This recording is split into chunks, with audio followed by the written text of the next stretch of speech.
Hello, this is the second part of the 6.13 video, and let's finish up with today's lesson reading. We're starting right here in this paragraph. Women's rights disappeared under the Taliban. Laws prohibited females over age 8 from going to school. Women met in secret schools, but if they were caught, they and their teachers faced possible execution. Women were permitted to go out in public only when accompanied by a male relative. Women who broke Taliban laws could be flogged, stoned to death, or subject to public amputation or execution. Of most immediate importance after September 11th, U.S. military and defense analysts concluded that the Taliban was providing a safe haven for al-Qaeda in Afghanistan. It did not take long for the U.S.-led coalition forces, working with Afghan rebels, to remove the Taliban from power. Kabul, the capital of Afghanistan, fell in November 2001, and a new Afghan government was sworn in the next month. Ferreting out al-Qaeda members who were hidden in caves deep in the rugged mountainous terrain proved to be vastly more difficult, and Osama bin Laden was nowhere to be found. Protecting the homeland. The U.S. government took steps to strengthen its ability to combat terrorism at home. Airports were ordered to implement much more comprehensive security screening procedures. In 2003, the United States government created a new cabinet agency, the Department of Homeland Security, to coordinate efforts to prevent terrorist attacks. One measure intended to increase security proved highly controversial. Signed into law just 45 days after September 11th attacks, the Patriot Act gave federal agencies significantly increased powers to investigate the lives and activities of American citizens. For example, the Patriot Act gave the federal government specific powers to monitor email and phone conversations, search people's homes and cars, detain non-citizens suspected of posing a threat to national security, and take other steps to gather information about possible terrorist activities. Freedom at what price? Those who would give up essential liberty to purchase a little temporary safety deserve neither liberty nor safety. The words of Benjamin Franklin are inscribed on the Statue of Liberty in New York Harbor, not far from the site of the September 11, 2001 attack on the World Trade Center. The question is almost as old as civilization itself. How much liberty must citizens sacrifice in order to preserve their security? The question was asked anew by many Americans when the U.S. Congress passed the Patriot Act as part of the War on Terror. Critics argue that portions of the Patriot Act threaten civil rights. For example, the Act allows investigators to examine people's library records under certain circumstances. Some say this violates constitutional protections against unreasonable searches and seizures. In response, supporters of the Patriot Act argue that the dangers posed by terrorism are so extreme and the stakes so high that Americans must give up some individual liberties for the sake of national security. And this is where we'll stop for today's lesson reading, and we'll go back to the lesson. Be sure to finish filling out your reading guide and check your answers with the lesson answer key to make sure you have the right information, and then we'll continue on. Okay, follow the directions in the student guide to begin today's lesson. You might need the following websites to complete the Charting of Future Courses sheet. That was what the other additional sheet under Lesson Resources, Charting Future Courses. Okay, so let's take a look at that. That is the lesson answer key. Just a moment. I might need to go find it again. Okay, Charting Future Courses. The challenges that face Americans are challenges that face the world. Economies and nations are so interconnected that the fate of one affects the fate of all. You track the course and threats of global warming in an earlier lesson. The threat described here is more immediate and potentially more alarming because of its immediacy.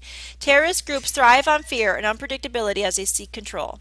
Al-Qaeda was responsible for the attacks that demolished the Twin Towers of the World Trade Center in New York, destroyed a portion of the Pentagon in Washington, D.C., and caused extensive loss of life, including those that crashed in a Pennsylvania field. Understanding the realities of these groups can help. Use this chart to organize the information given at the top of page 2. So we have who, what, where, when, and why for the Taliban and Al-Qaeda. And here is the top of page 2. This is the information that we need to organize within this chart. Now, if you go back to the lesson, there's several websites you can go to. There is the New York Times, which gives you a chronology of coverage for articles and information about the Taliban. Another website is the Council on Foreign Relations, which give some background and an introduction to Al-Qaeda. Then we have the CIA World Fact Book for Afghanistan and Pakistan. And this might look familiar because we used that in a prior lesson, this World Fact Book, where you just click on the pluses to read more about that country. Okay, but if we go back to this sheet here, we can try to fill this out without doing too much extra research. Let's go through it. So who are the Taliban and who are Al-Qaeda? Okay, so first we're looking at the Taliban, who they are. They were a Sunni Islamic group that ruled Afghanistan between 1998 and 2001 and continued as a guerrilla organization. Okay, so that's the Taliban. They ruled Afghanistan between 1998 and 2001. So you would put that. I don't know if copy and paste is going to work on a PDF. It usually doesn't, but yep, it's not working. But that's where you put that information. Al-Qaeda, on the other hand, is an international terrorist network led by Osama bin Laden that wants to establish fundamentalist Islamic regimes. Okay, so that's the difference between Taliban and Al-Qaeda. And this is also on your lesson answer key, so if you don't get it all down as you're working through this video, you can check your answers with the lesson answer key. Now what are the Taliban and Al-Qaeda?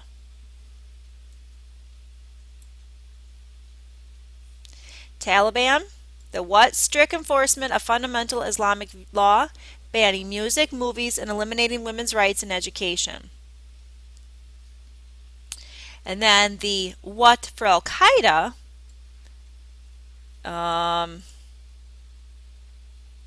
targeted terrorist attacks on Western nations from cells located in over 100 countries. That's your what for Al-Qaeda. Now we have the where. Where do we find these? The Taliban. We find them in Afghanistan with cells in Pakistan. And as far as Al-Qaeda, the where, it began in Pakistan and took refuge in Afghanistan, plus cells discovered in the UK, United States, Germany, etc., and more. So Al-Qaeda is found all over, basically. When did this all happen? The Taliban began developing during Soviet occupation of Afghanistan in the 1980s. Oops. And then when did the Al-Qaeda begin? Around 1988. And then the last category is why. The why for Taliban is to assert strict Islamic rule, and the why for Al-Qaeda, to rid Muslim countries of Western influence.